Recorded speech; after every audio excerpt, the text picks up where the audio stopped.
안녕하세요. 카이성형외과 조용현 원장입니다. 오늘은 환자분들이 수술을 결정하는 요소가 세 가지가 있는데, 보형물을 뭘 쓸지, 그리고 얼마나 큰 거를 쓸지, 그리고 절개는 어디로 할지 상담 중에 결정을 하시는데, 오늘은 그 중에 절개 부위에 대해서 설명을 드리겠습니다. 일반적으로 사용 가능한 절개 부위는 세 가지가 있습니다. 겨드랑이, 그리고 밑선, 그리고 유륜절개, 이렇게 세 가지가 돼요. 첫 번째로는 일단은 겨드랑이 절개법이 되겠습니다. 겨드랑이 절개법은 최근에는 그 비중이 많이 줄기는 했어요. 우리나라뿐만이 아니라 해외 학회에 나가서 보더라도 겨절보다는 오히려 밑선 절개를 한 60-70% 정도 시행을 하고 있다는 통계가 있을 정도로 겨절은 조금 줄어들긴 했지만, 여전히 많은 분들이 겨드랑이에 수술을 하면 흉터가 조금 덜 보인다 라고 생각을 하셔서 겨드랑이 절개를 선택을 하시는데요. 일단은 겨드랑이 절개 수술을 했던 환자분의 케이스를 좀 보여드리겠습니다. 사진에 보시다시피 한 1년 정도가 지나가게 되면은 흐릿해지면서 가까이 자세히 들여다보지 않으면은 안 보일 정도는 된다는 걸 보실 수가 있을 거예요. 겨드랑이는 원래 땀샘이나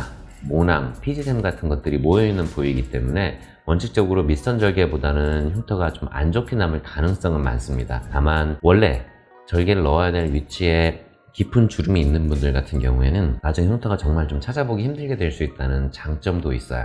하지만 일반적인 경우에는 팔을 들어 올렸을 때는 겨드랑이 절개 흉터가 좀 노출이 되기 때문에 나시티 같은 걸 좋아한다, 그리고 운동을 좋아해서 탑을 좀 자주 입고 한다, 그러신 분들의 경우에는 겨드랑이 절개보다는 밑선 절개를 택하시는 것을 권해드리고 싶습니다. 다음으로는 밑선 절개 수술법인데요. 밑선을 절개하게 되면은 일단은 겨드랑이 절개보다는 통증은 조금 덜 하세요. 아무래도 겨드랑이 절개를 하게 되면 보형물이 타고 내려갈 통로만큼 방리가 더 되어야 되는데, 밑선 절개는 보형물이 들어갈 공간만큼만 방리하면 되기 때문에 통증은 적습니다. 그리고 사진에 보시는 것처럼 시간이 지났을 때는 가슴에 의해서 절개 부위가 가려지기 때문에 정면에서 보이거나 할 일은 없어요. 다만 내가 누웠을 때는 조금은 보이게 된다. 그리고 시간이 지나도 사진을 보시는 것처럼 희미한 실선 정도로는 흉터가 남게 된다는 것을 알고 계시면 되겠습니다. 가슴은 이제 자리를 잡게 되고 나면은 절개 부위는 경우에 따라서 조금 다르다는 걸 아셔야 돼요. 무슨 얘기냐? 보형물의 가장자리에 절개 부위가 놓이게 수술을 해드린 경우도 있고, 이 절개 부위가 가슴의 보형물의 가장자리보다 5mm에서 1cm 정도 앞쪽에 위치하게 놔드린 경우도 있어요. 구체적인 예를 들어 설명드리면, 가슴이 조금 살짝 접히는 밑선을 가지고 계신 분들은 원래 접히는 위치 아니면은 새로 만들게 될 위치를 접어서 그쪽에 절개 부위가 좀 감춰지게 만들어 드리지만, 원래 아무것도 없이 그냥 평평한 가슴 아래쪽을 가지고 계시다 하는 분들 같은 경우에는 보형물의 가장자리 끝보다 조금 앞쪽으로, 한 5mm 정도 앞쪽으로 절개를 만들어 드린 경우가 많습니다. 왜냐면 수영복 같은 걸 입으셨을 때 팔을 들어 올리거나 수영복이 조금 위로 올라갔을 경우에 밑선이 딱 그 보형물 가장자리에 있게 되면은 아래쪽에 절개 부위가 좀 노출되는 경우가 있기 때문에 조금 다르게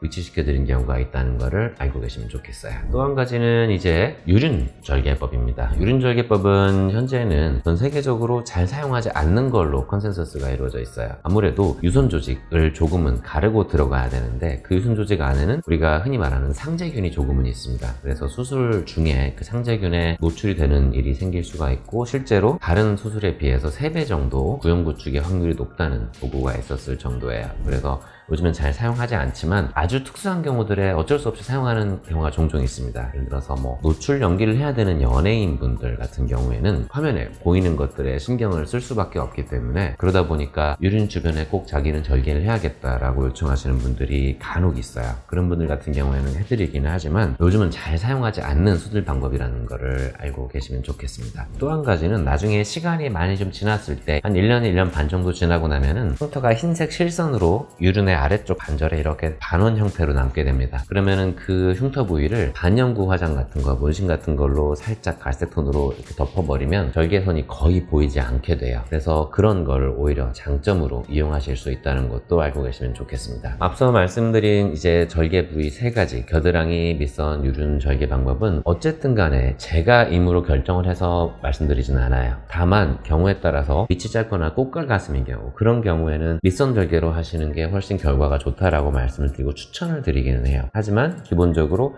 환자분이 원하는 부위에 맞춰서 절개를 넣어드리기 때문에, 수술 중에는 절개 부위에 관해서는 꼭 본인의 의사, 그리고 원장님의 추천, 그리고 결혼하신 분들 같은 경우에는 배우자나 아니면 남자친구 성향에 따라서도 같이 결정하시는 경우가 있다는 것을 알고 계시면 좋겠습니다.